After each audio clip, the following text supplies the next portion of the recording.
And the second time I ever went rafting, it wasn't about me being a raft guide at all. It was just him inviting me to come up and, hey, you ought to come up and run the river with us. You know, just like I do for, and have done for hundreds and hundreds of people that are friends of mine. So I go up and I was a river guide, or I wasn't a river guide. I went up to be a river, not even to be a river guide. I went up to go rafting. And at the end of that trip, he introduced me to his river manager. His name was Scott McKinney, who's still steering boats, and I still see Scott out on the river and all that. And I remember talking to Scott and said, man, I'd love to do this, whatever. And he's like, well, come on up. So, and that's where it all began. It all started back then with me just going up to go on. So I decided to go. Who's going to the gully with us? We're going to the gully. And we checked the water level, and it was supposedly 3,000 out of the dam and 1,000 out of the meadow, which gives us 4,000, and it works out perfect. Apparently, sometime in there, they decided to release about 4,000 out of the dam, and about 4,000 out of the day is probably the highest water I've ever seen on the upper gully. I don't care if I ever paddle that much water on the upper gully again. It played out like a damn Greek tragedy. I look downstream, and there is a wave crashing off the eddy line upstream.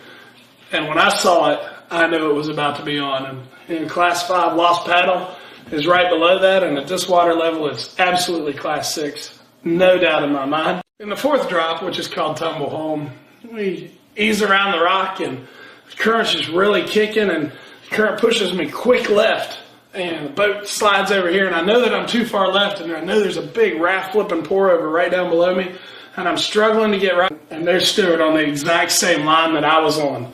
And I think to myself, God, I hope he knocks us out of this hole, and he flips and we don't. The raft comes out of the water like an emergency breach on a submarine, goes completely airborne and flips in the air. Two boats upside down in a Class 6 drop of Tumble Home, extreme high water. My boat washes up on what they call the mail slide, at which time the current balls me up, turns me, and shoves me through this crack. Everybody swims to the shore. We kind of get together in the same place. We get one of the boats back. So I come up with a rescue strategy. It was a great plan if it had worked. And instead of, I jump out on the rock, I'm Superman, I'm Spider-Man, I'm there, I'm stuck, everything's working great. And the current balls this boat up and shoves it through this crack, knocking my boat off of the top of the rock. And everybody climbs out and jumps on the rocks. And then that boat gets shoved through the crack. And now we got 4 river guides standing on a rock and boats floating down the river. Long story short, my friend JD saves the day. He swims out and jumps on top of one of the rocks and just takes off down around the bend, out of sight. We have no idea where the hell he is or how things are working out for him. Well, we all swim back to where we started, where everybody's standing there and everything on the beach. When I say beach, it's more of a, couple little rocks with some water flowing through them, some trees hanging over.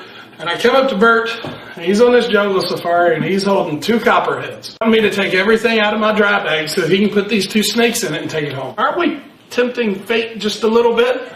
And you want to here we are, we got no boats, we're on the side of a river, we got no radio, gears all the way down there, we're missing somebody right now, we don't know where the hell he is, he went around the corner on an upside down boat.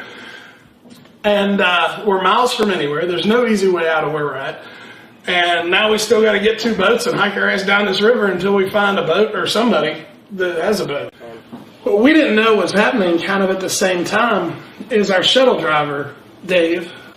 And this is where one of the most famous quotes that I know on the river comes from.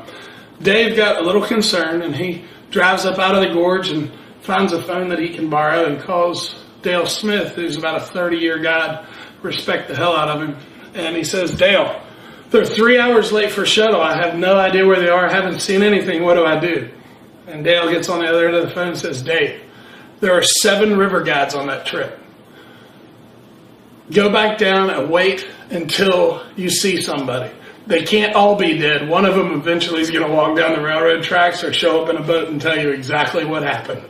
One of the places on the Lower Gully River that I didn't know all the details about was a rapid called Heaven's Gates. The left gate's a big rock. The right gate's a pour over and a hydraulic. The left gate, a lot of people kind of play on it and put people in the water on purpose. And I had a college group, go hard. We had just rocked it out on the upper gully. And I get to the gates, and I knew that if I hit the left gate, I could dump truck the boat or flip and put everybody in the water and what I thought was a relatively safe swim. I remember counting heads and knew I was missing somebody. And I knew where that person was. So I kind of went into rescue mode. We got to paddle, we got to go. I knew where he was. He was under the rock.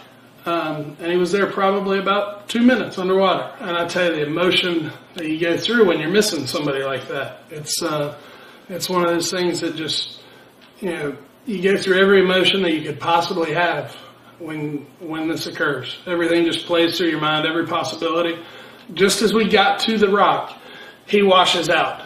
And when you're missing somebody and they came out and this guy washed out and was face down, completely lifeless, by all intents, if I didn't do something, he was dead. And I paddle out and I grabbed him by the pillow on the back of the customer commercial whitewater jacket that we wear. I threw him into the boat so hard with so much adrenaline and everything. We were going to the beach to do CPR that when his chest hit, he started to vomit and cough water up, and I encouraged him to cough, and I was still headed toward that beach.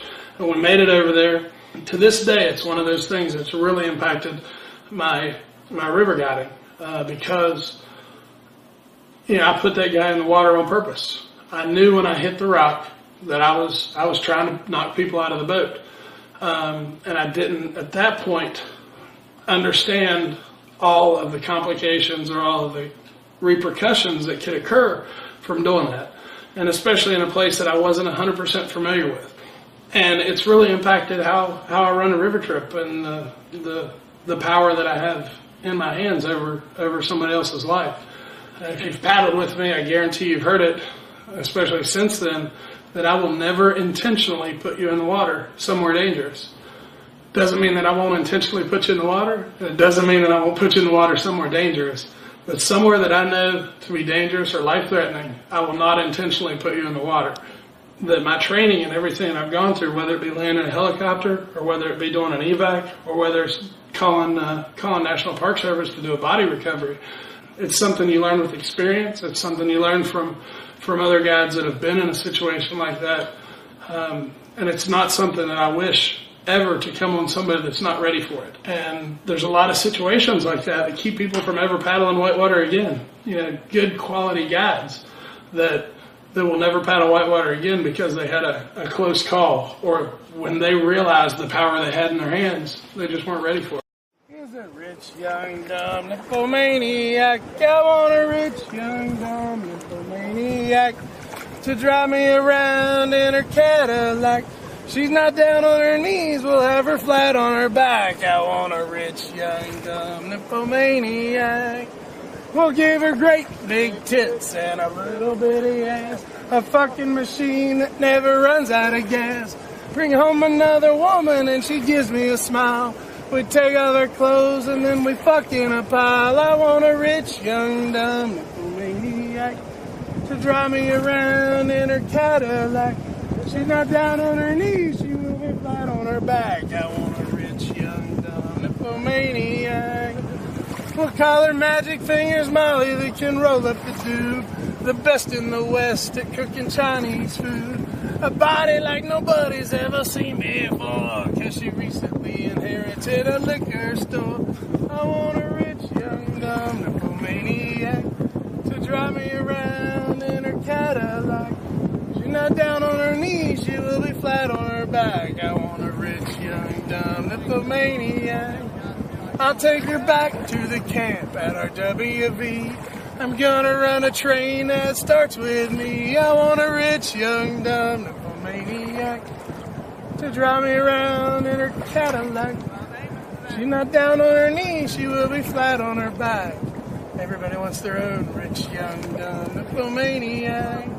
We'll make her 3 feet tall and stand about to here.